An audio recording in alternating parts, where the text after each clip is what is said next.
قلعه خوجند قسمی ترکیبی شهر خوجند بوده کلانترین قلعه آسیای میانه به حساب می رود و تاریخ آن نزدیک 3000 سال را در بر می گیرد. با مقصد حفظ یادگاری ها و معرفی تاریخ پرقناوت خلق تاجیک در اساس دستور سپارش های اساسگذاری صلح و وحدت ملی پیشوای ملت پرزیدنت جمهوری تاجیکستان محترم امامعلی رحمان قلعه خوجند پررا مورد تجدید نفسازی قرار گرفته شده است.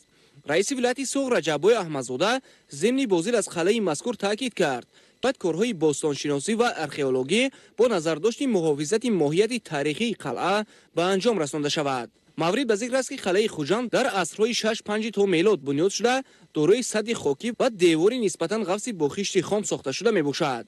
طبق تاکید باستانشناسان و تاریخشناسان قلعه خوجند یکی از یادگاری‌های تاریخی در قسمت شمالی تاجیکستان میباشد و در نتیجه کاوش‌های ارخئولوژی تنها در دوام سال‌های 2019-2021 نزدیک 1000 عدد بازیافته به دست آمدند که واقعاً هم تاریخی بوی داشتن این قلعه را اثبات می‌نمایند. اثبات کرده شد که به شهر خوجند زیاده از 2500 سال است، یعنی قریب 3000 سال و از آن زیاد.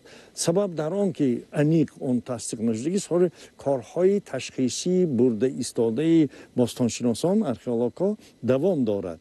بنابراین اگر همه آن موادهایی که سفالپاره ها، یادگاری های معماری دوره های قدیم و استخوان های و نقش آن دوره اگر به طور لابراتوری تشخیص گردیده معین گردد اون 3000 سالگیش تصدیق است و حال حاضر باستانشناسان این دو معروف گفتند که ما باید اون تقریبا تا 2000 تا 3000 سال ثابت کنیم، قید کنیم.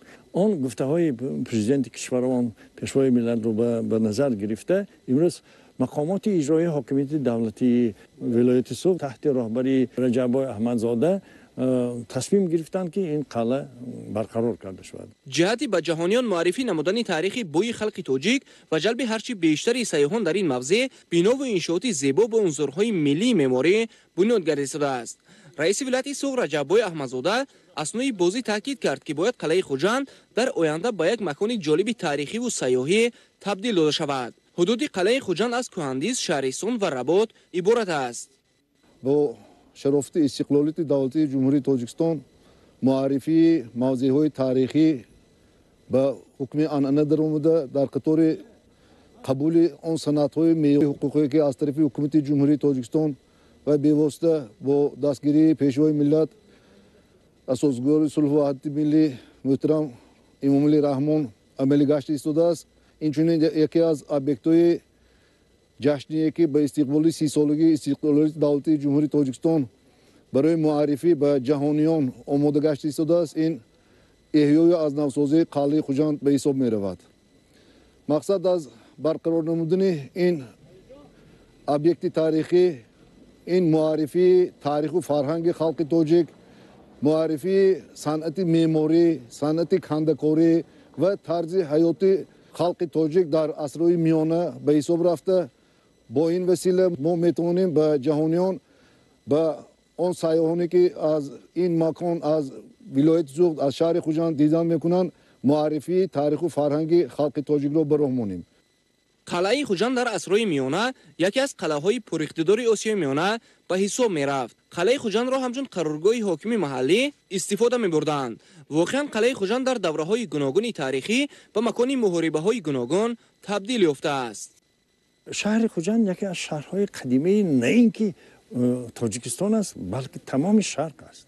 به سبب نیست که راه بزرگ ابریشم یکی از گوشه‌هاش از اینجا می‌گذشت و درباره خوجند امروز هم شاعران عرب زبان معاصر شعرها ایجاد میکنند و آن را همچون تاریخی بودنش اعتراف میکنند و اول اگر گیریم امروزه حدود قلعه 6 گکتار است.